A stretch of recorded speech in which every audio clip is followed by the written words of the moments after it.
Hi, I'm Steve Schneeberger, the lead director for Student Ministries at Resurrection. I'm over 60 years old and have been working with students in a church youth group setting since 1985, back when Ronald Reagan was president. Sheesh, that's a long time ago. I'm not trying to brag. I only tell you that because I know you can do it. You can be an effective, lifelong mentor with students. I started working with middle school and high school students when I was 22. I worked with them when I was single and newly married.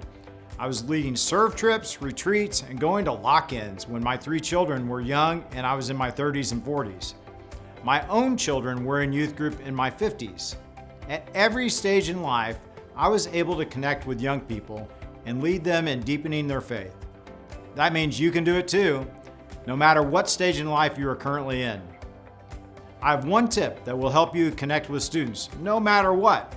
It's the secret sauce for student ministry. I'll get to that in a few minutes. First, I want to share with you some foundational elements of our student ministry at Resurrection. We build our ministry on these shared values. I'm hoping you will see these phrases and words often when you are in our ministry spaces or are reading our curriculum or marketing materials. We display them and talk about them quite a bit because they are important. The first is our church's purpose statement.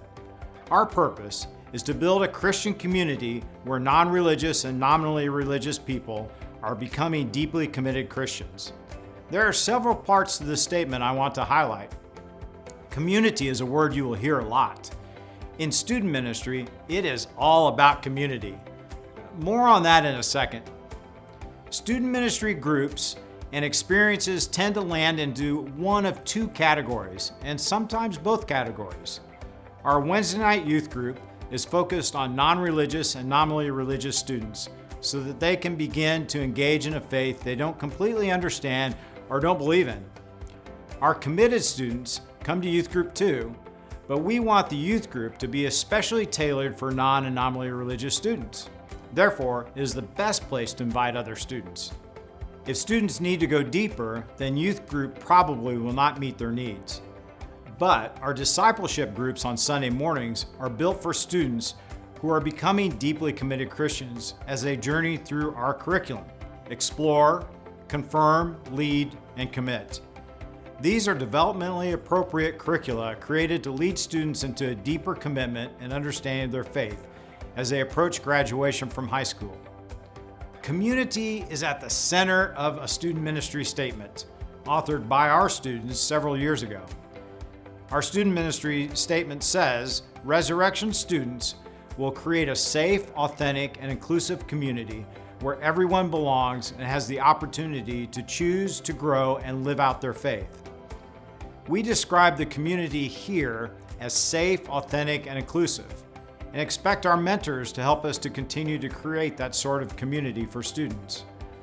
Our students want others to feel as if they belong, so they can choose to grow and live out their faith. Your job as a mentor can be captured in one phrase. You help students belong so they can choose to grow and live out their faith. That's it. That simple. See, I know you can do this. By the way, did you notice these 4 words in the statement? Belong, choose, grow, and live. They are the developmental process of a student. 6th grade students, or whenever a new student shows up in our ministry, they are simply looking for a place to belong. As they become comfortable and learn more about Jesus, we are giving students agency to choose a life of faith. We don't force it, we empower students to make their own choices. Our job is simply to present our faith in both our words and actions and show how our faith has shaped us. Our confirmation discipleship group represents that moment of choice. But there can be multiple moments in youth group or on a retreat or trip. Once students choose, then they continue to grow in their faith by understanding who they are and how they can most effectively lead and serve others. And finally, as students mature in their faith, they learn what it means to live it out in the world where their faith is fully integrated with their lives. And then they graduate. This begs the question, what do we want them to look like when they graduate? I'm not talking about their physical appearance. What do we want students to value when they leave our student ministry? What do we want them to be thinking and doing? Well, here it is. Get ready. It is a long list, so get your phones and snap a picture of this.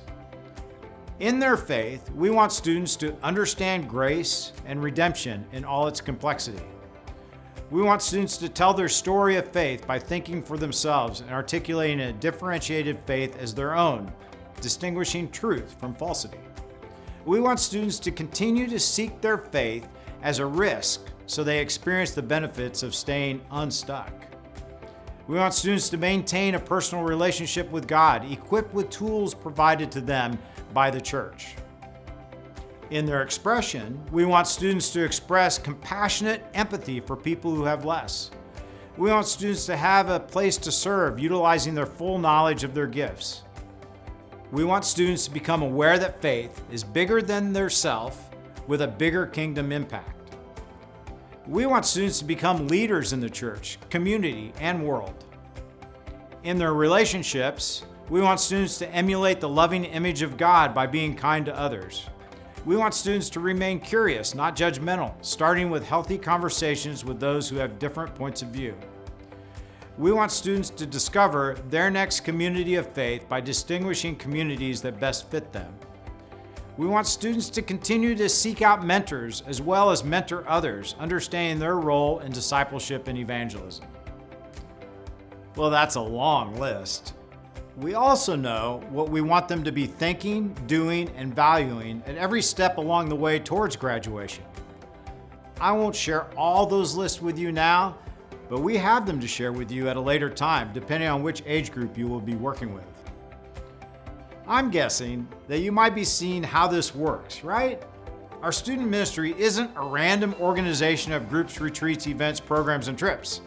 It is an intentional effort to help students have an incredible faith experience that lasts a lifetime. Well, that's a lot of information about our foundational elements. They are important so that we can be intentional and purposeful in how we share faith with students, paying attention to how they develop as people.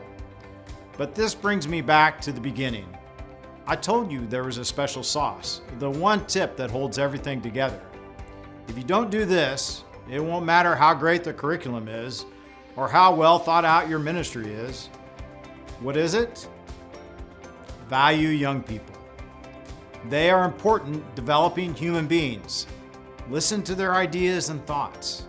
Compliment them on decisions they make and the people they are becoming. How might you do this well? In the next video, I will share with you some tried and true strategies. Until then, just practice listening and giving positive feedback to students in such a way where students know you value them.